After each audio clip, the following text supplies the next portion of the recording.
था। तोमा कह रहा था, यूहन्ना सुसमाचार 11 अध्याय और 16 वचन को फिर से पढ़ेंगे मदन भाई।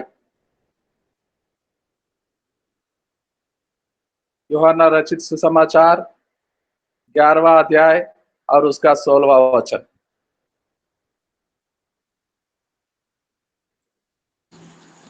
तब थोमा ने, जो दिदमुस कहलाता है, अपने साथी चेलों से कहा, आओ हम भी उसके साथ मरने को चलें। हालेलुया। आमीन आमीन। पिता परमेश्वर, फिर से तेरे चरणों में आते हैं, अनुग्रह के सिंहासन के करीब जा आते हैं और प्रार्थना विनती करते हैं। तोमा क्या कह रहा था और क्यों कह रहा था, इसका खुलासा आपसे जानना चाहते हैं हम। पवित्र वचन को पढ़ाया गया, हमारे आशीष के कारण बना दे। हमसे बातचीत कर, हमसे बोल, ताकि हम समझ सके उद्देश्य क्या है, इस वचन का उद्देश्य, मीनिंग क्या है। हम समझने के लिए तैयार हैं, दीन और नम्र बनकर, अच्छे चेले बनकर तेरे चरणों पे आते हैं और दुआ प्रार्थना विनती यीशु मसीह के पवित्र नाम से मांगते हैं। आमीन आमीन।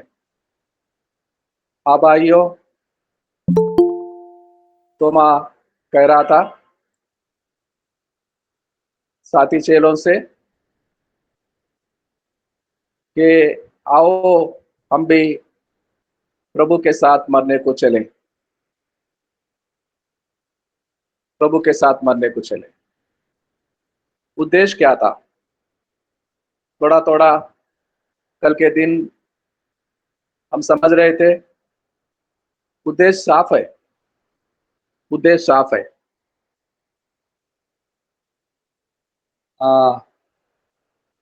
इसी यूहन्ना रचित सुसमाचार में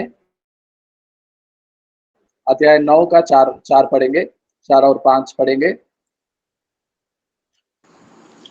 यूहन्ना रचित सुसमाचार में से, जिसने मुझे भेजा है, हमें उसके काम दिन ही दिन में करना अवश्य है।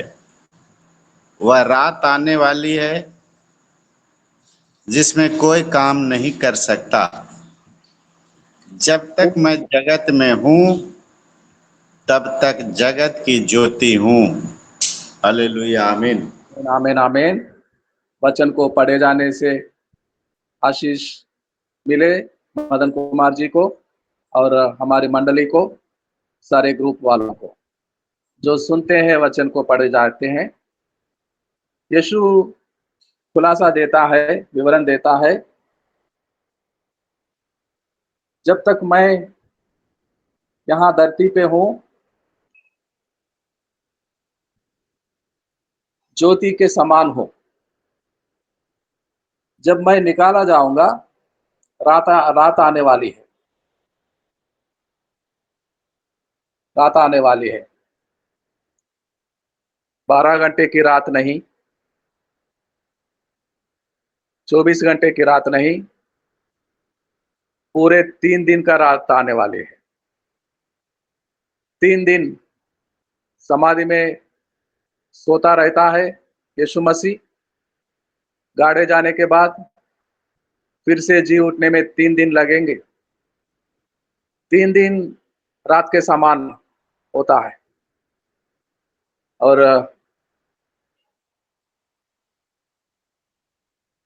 तिमोथी, दूसरा तिमोथी 4 का 2 में हम प्रचारक, सुसमाचार को सुनाने वाले भोर को सुनाते हैं, आधी रात को भी सुनाते हैं, शाम को सुनाते हैं, दिन के 24 घंटों में सुसमाचार सुनाते हैं। सुसमाचार सुनाते हैं। क्या भोर, क्या आधी रात, मायने नहीं रखता। जब भी समय मिला, जब भी कोई नाश होने वाले आत्मा दिखाई दिया, वहीं पर सुसमाचार सुनाते हैं। एक बार दूसरा तिमोथी 4:2 पढ़ते हैं। मेरा सहायता मदद करेंगे।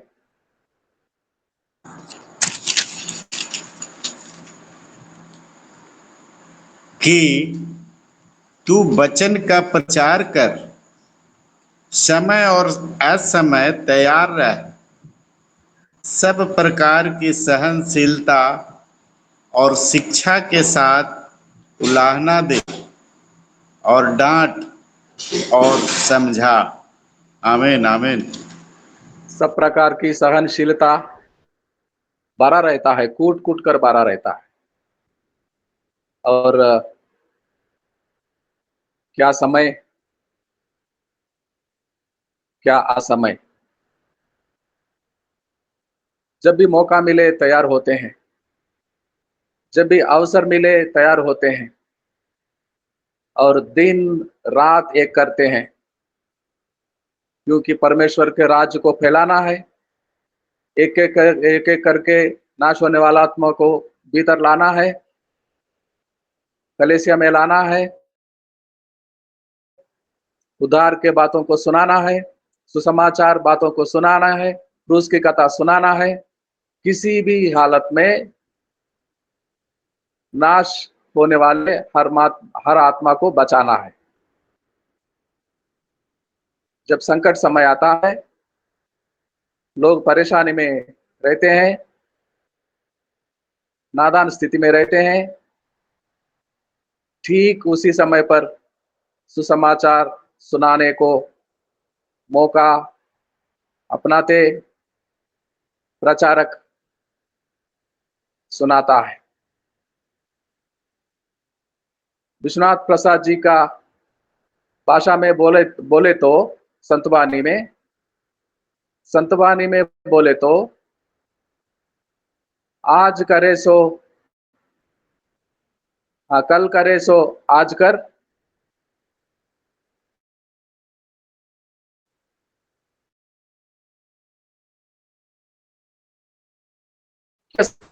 दिन का समय है, सुसमाचार सुनाने का समय है।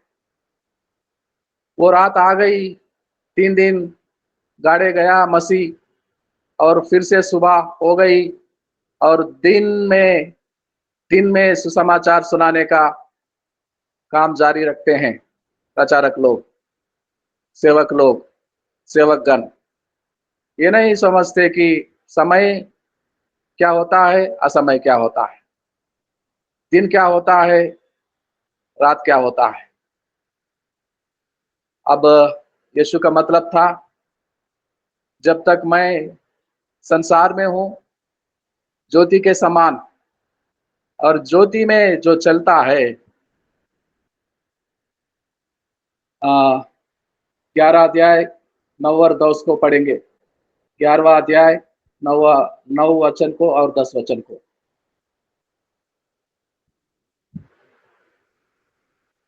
कौन सा चैप्टर से? यूहन्ना सुसमाचार अध्याय 11 और 9।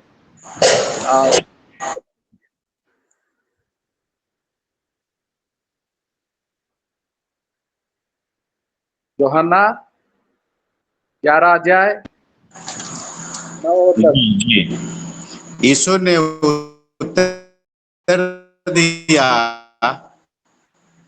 क्या दिन के 12 घंटे नहीं होते? यदि कोई दिन में चले तो ठोकर नहीं खाता, क्योंकि इस जगत का उजाला देखता है।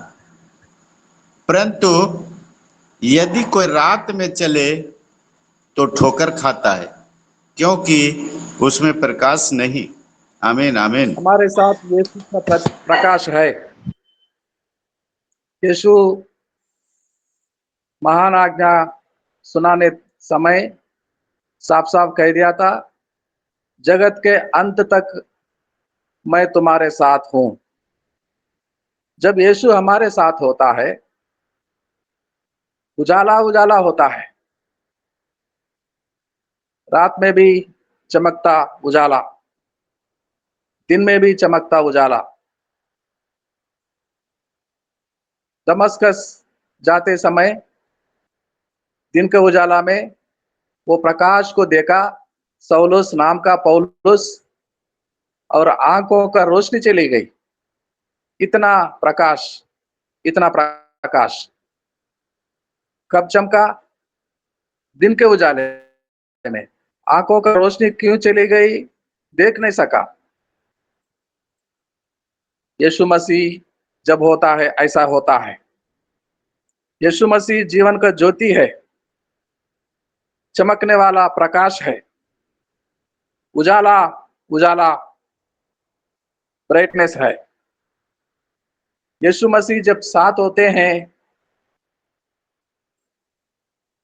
उजाला में चलते हैं।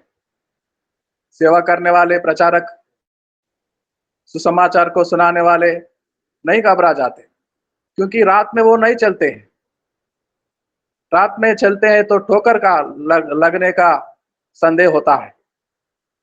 यीशु मसीह के साथ चलते हैं तो दिन के उजाला में चलते हैं।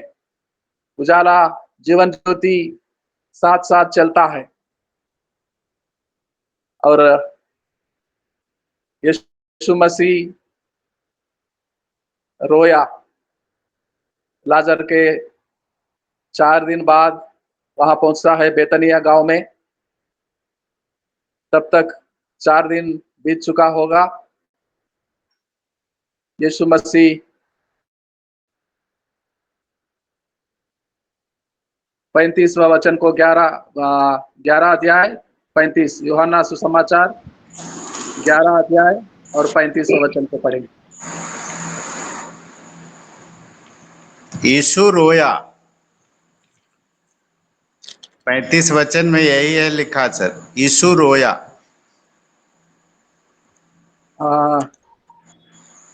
36 को भी पढ़ेंगे। तब यहूदी कहने लगे, देखो वह उससे कितना प्रेम रखता था। परंतु 33। परंतु उनमें से कुछ ने कहा, क्या यह जिसने अंधे की आंखें खोली यह भी न कर सका कि यह मनुष्य न मरता? हालेलुया। यीशु रोया, यीशु आंसू बहाया, यीशु आंखों से पानी निकलता था। रोने का मतलब है चिल्ला चिल्ला कर रोना, आंसू के साथ रोना। आंसू भी बहाया था यीशु। और लोग अपने आप में कहते थे, देखो वो उससे कितना प्रेम रखता था।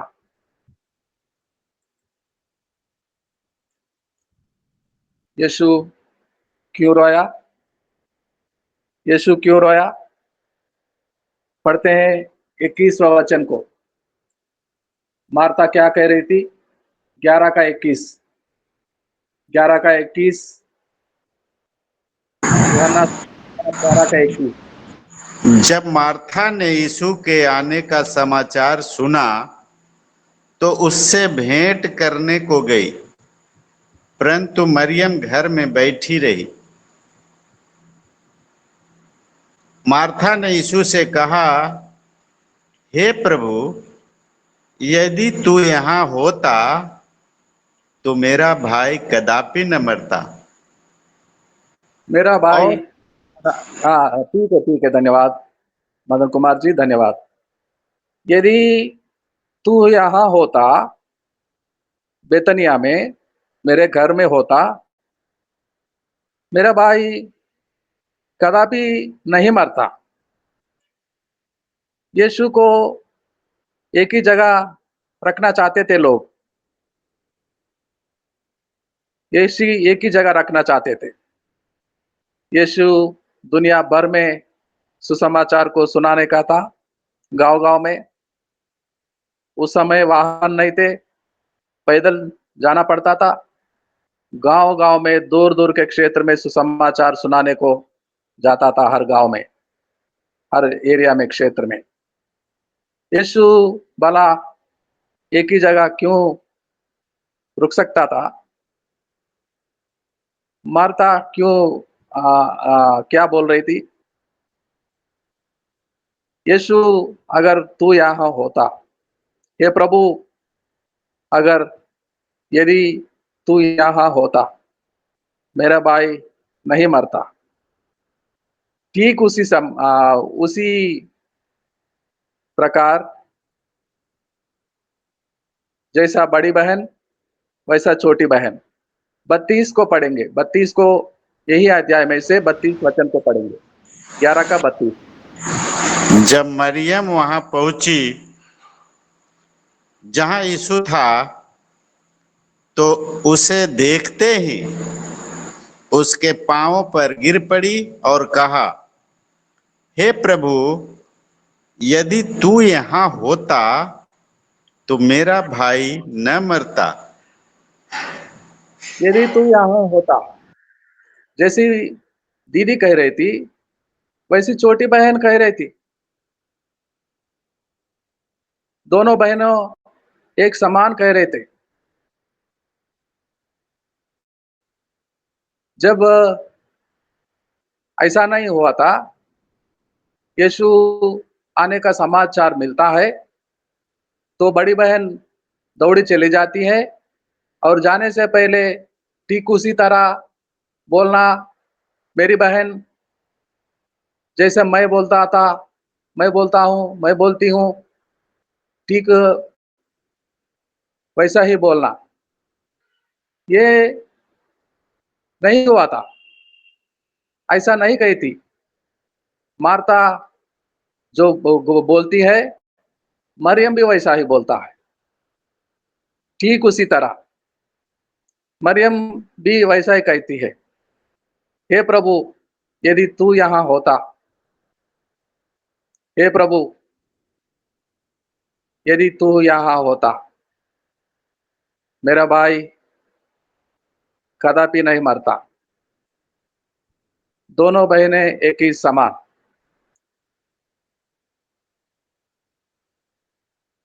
बड़ी बहन से मसीह कहता है, 22वें वचन को पढ़ते हैं, 11 का 22।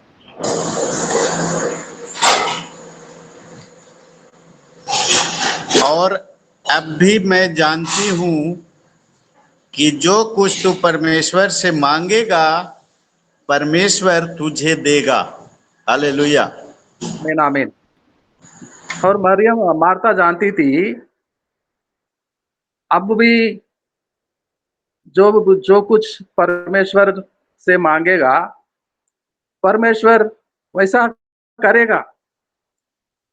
4 दिन बाद भी, लाजर को मरे हुए 4 दिन बाद, 4 दिन बीत चुके हैं, फिर भी माता ये जानती थी, यदि यीशु मांगेगा तो परमेश्वर स्वर्गलोक वैसा ही करेगा। ये जानते हुए भी, ये जानते हुए भी, तो 23वें वचन को पढ़ेंगे। यीशु क्या कहता है? 23वें वचन को पढ़ेंगे। यीशु ने उससे कहा, तेरा भाई फिर जी उठेगा। हाँ, हाँ, मैं जानती हूँ, पुनरुत्थान में होगा, अंतिम दिन में होगा, जब संसार के आखिरी दिन में न्याय के सिंहासन पर बैठकर प्रभु यीशु न्याय करेगा, उस समय जी उठेगा। अभी भी 22वें वचन में पढ़ते हैं, अब भी मैं जानती हूँ कि जो कुछ तू परमेश्वर से मांगेगा, परमेश्वर तुझे देगा। आशा और निराशा, भरी हुई बातें। मरियम मार्ता ये जानती थी, यीशु अगर लाजर को जिलाना चाहता है, जीवितों में रखना चाहता है, वो होगा। और बाद में कहती है, हाँ मैं जानती हूँ, आखिरी दिन में होगा, जब कयामत आएगा होगा, अंतिम दिन में होगा, पुनरुत्थान में होगा। अरे पुनरुत्थान मैं हूँ, पुनरुत्थान मैं हूँ, तुम क्यों नहीं समझते? इसी कारण यीशु रोया। यीशु नहीं जानता था, उसका चाहते, उसका मित्र, दिल के करीब रहने वाले मर गया था। यीशु को जानकारी मिली थी, 2 दिन पहले मिली थी, और 2 दिन इंतजार किया। पूरे 4 दिन बीत गए, पूरे 4 दिन बीत गए। यीशु 11 का 11 वचन को पढ़ेंगे। 11 का 11, 11 का, यूहन्ना सुसमाचार अध्याय 11 का 11 वचन। उसने ये बातें कही और इसके बाद उनसे कहने लगा, हमारा मित्र लाजर सो गया है, परंतु मैं उसे जगाने जाता हूँ। आमीन। मेरा मित्र, हमारा मित्र लाजर सो गया है, सो रहा है, और उसको जगाना चाहता हूँ, उठाना चाहता हूँ। जैसे आदमी नींद में रहता है, गहरा नींद लग जाता है, उसको हिलाना पड़ता है, जगाना पड़ता है, उठाना पड़ता है। उसी समान लाजर को उठाना चाहता था, और उसको उठाने के लिए बेतनिया में जा रहा था। और तोमा कहता है साथी चेलों से, हे भाई, हम भी उसके साथ मरने को चले। कितना विवश हो गया था, कितना होपलेस हो गया था। ये जानते हुए भी यीशु खुद पुनरुत्थान है, ये जानते हुए भी जो विश्वास करता है वो कभी नहीं मरता।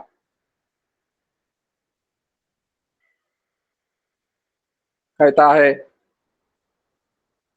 यीशु के साथ मरने को चले, यीशु के साथ मरने को चले। यीशु उद्धार लेकर लोगों को आन से बचाने का लेकर परमेश्वर से उतरता है। सुन लो मेरे भाइयों, मसीह जो मेरा दुनिया में आया, दुनिया में आया, लोगों को आन बचाया, बचाने यीशु दुनिया में आया। लोगों को आन आने से बचाया। ये बचाने का काम सिर्फ यीशु मसीह का है।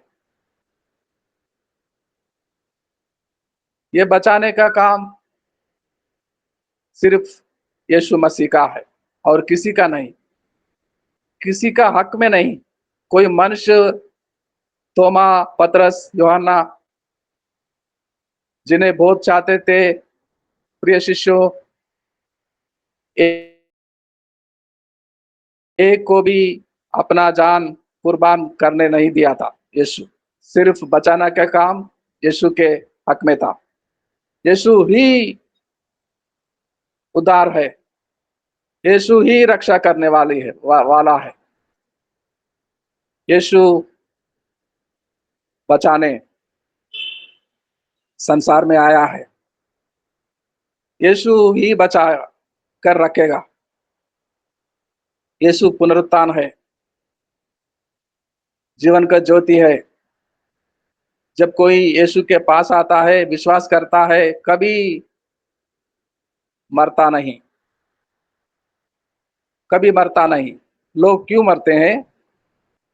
यहाँ आंख बंद कर लेते हैं, गहरा नींद में जाते हैं, उनके आंख वहां स्वर्गलोक में खुलता है।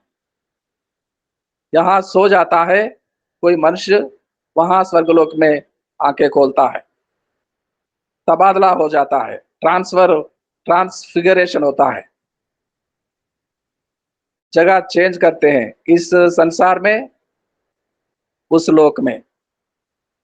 इस संसार के लिए मरते तो जरूर हैं, लेकिन उस संसार में युगानुयुग जीने के लिए फिर से जीवित होते हैं। यीशु पर विश्वास जो कोई करता है वो कभी नहीं मरता। जगह चेंज होता है, इस संसार से उस स्वर्गलोक, इस संसार से उस स्वर्गलोक।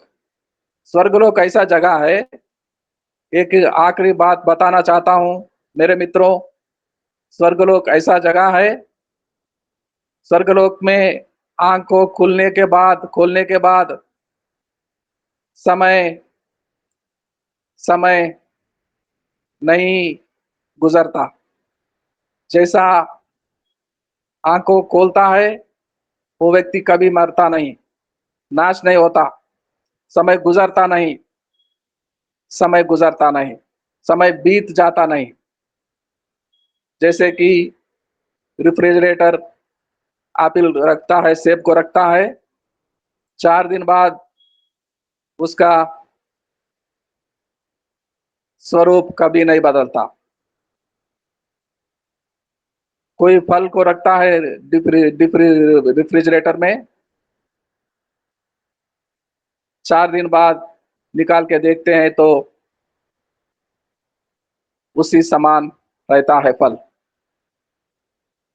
अदन वाटिका, अदन वाटिका, पैराडाइज, परदेश, स्वर्गलोक अदन वाटिका समान है। जो युगान युग बीत जाते हैं तो आदम को बुढ़ापा नहीं आता, हवा को बूढ़ी नहीं होती, जैसे थे वैसा रहते हैं। जैसा लोग होते हैं इस संसार से वो स्वर्गलोक में जा पहुंचते हैं, जा पहुंचने के बाद युगान युग बीतता है, समय बीत जाता है, लेकिन लोग जैसा का वैसा होता है। जैसा प्रभु है, मसीह है, हमारा रोशनी, प्रकाश, उजाला है, हम ठीक उसी तरह होंगे, ठीक उसी तरह होंगे। तो विश्वास करते हैं, विश्वास करते हैं हमारा मसीह के ऊपर, विश्वास करते हैं कभी नहीं मरने के लिए। इन बातों से धीरज को पाते हैं, इन बातों से आदर को पाते हैं और मसीह पे विश्वास करते हैं। मसीह हमारा जीवन और पुनरुत्थान है। इन बातों से यही मेरा प्रचार प्रसार समाप्त करता हूं। आप में से कोई भाई बहन सामने आएंगे और प्रार्थना करेंगे, अंतिम प्रार्थना होगा। आइए आप में हम से प्रार्थना के लिए अपनी तैयारी दें। धन्यवाद धन्यवाद धन्यवाद प्रभु, वचन की गूढ़ बातों को पिता चेताया, पिता समझाया, पिता दर्शन देकर समझाया। पिता सोचने की बात है कि पास्टर क्या स्वर्गलोक जा चुके थे, पर उनके वचन की जो गहराई थी, जो आत्मीयता थी, यह प्रदर्शित कर रहा था कि जैसे स्वर्गलोक देख के आए हों। कितनी गंभीर, कितनी गुणात्मक बातें हैं, वचन की गहराई और पिता उसके अंदर घुस जाने की स्थिति को हम जान पाए। धन्यवाद प्रभु। निरंतर हम वचन को कितनी गंभीरता से पढ़ते हैं, जांचते हैं, अनुभव में लाते हैं। यही हमारा मसीही जीवन का सार्थक और सिद्धता का प्रमाणीकरण देता है। पिता होने दे पिता परमेश्वर, इन गूढ़ बातों को हम जान पाए, समझ पाए। Yes Lord. नूह से स्टार्ट होकर विश्वास का पिता अब्राहम से बात जाकर यशायाह की बड़ी भविष्यवाणी के साथ कई बातों को हम जानते प्रभु होने दे पिता। आज जो यूहन्ना 11 का चित्रांकन पवित्र दास के द्वारा हुआ, एक एक वचन ताया हुआ है, इन बातों को हम समझ पाए। क्यों उन्होंने चित्रांकन किया तिमुथियुस का, क्यों उन्होंने बोला यीशु रोया, और एक वाक्य में 2 ही शब्द है, यीशु रोया। बहुत बड़े विश्वास और कर्मठता की जरूरत है इन बातों को जानने और समझने के लिए। बड़ी पवित्रता की आवश्यकता है इन बातों में अंतःकरण में बसाने के लिए पिता। धन्यवाद प्रभु। पवित्र दास को आपने बड़ी सजगता के साथ इस तरीके से समझाया पिता परमेश्वर कि हमारे अंतःकरण में ये चीज छिद सके, वास कर सके, रह सके और इसको हम जीवन में लाकर जी सके। धन्यवाद प्रभु। वचन की गूढ़ बातें निरंतर हम समझ पाते पिता। इन सब का अंत वही छिपा हुआ था यूहन्ना 11 का 25, जहां पुनरुत्थान और जीवन और विश्वास की बात है। और ये वचन बताता है अगर तू मर भी जाएगा तो तू जिएगा। Yes Lord. होने दे पिता हम इन बातों को जान पाए, समझ पाए। जो प्रभु में सो गए हैं, हम जीवितों से पहले अगर प्रभु का आगमन इसी क्षण हो पाता तो हमसे पहले वे देखेंगे, वे अनुभव को ग्रहण करेंगे। धन्यवाद प्रभु। संत वाणी की बात उन्होंने कही, काल करे सो आज कर, आज करे सो अब, पल में प्रलय होगी बहुरी करेगा कब। इन बातों को क्योंकि मैं हिंदी मीडियम से पढ़ा हूं, उन जिस बातों का चित्रांकन उन्होंने करना चाहा, क्योंकि वे हिंदी भाषी नहीं है तो उतनी गंभीरता से उस बात को नहीं रखे, पर सार्थक और सिद्ध तो हुआ कि जो कल करना है उसको आज करना है, जो आज करना है उसको अभी करना है। अगर हम चूक गए तो कल किसने देखा है। ये रहीम और कबीर दास जी के दोहे हैं जिनको मैंने मिडिल क्लास में पढ़ा है, और ये सार्थक और सिद्ध है। हमारे मसीहत के जीवन में भी ये सब बातें आती है। एवररेडी सर के द्वारा, मतलब विश्वनाथ जी के द्वारा इन बातों का चित्रांकन लगातार होता है। काश हम इनको समझ पाते। आदर और महिमा देने के लिए हमारा ये सांसारिक जीवन निरंतर परिवर्तित होकर जो बातों को उन्होंने समझाया, ट्रांसफिगरेशन, यस लॉर्ड, होने दे पिता हम उस महत्व की बात को समझ पाए। स्वर्गवासी होने को जीवित होते हुए हम समझ पाए, तभी शायद हमारा मसीही जीवन सार्थक और सिद्ध होगा। पवित्र कर्मों के लिए, पवित्र बातों के लिए, पवित्र उद्देश्यों को चित्रांकित किया, इस बात के लिए धन्यवाद। आदर और महिमा के साथ आज के इस विश्राम के दिन को पवित्र जानते हुए प्रार्थना आपसे चाहते हैं प्रभु। आदर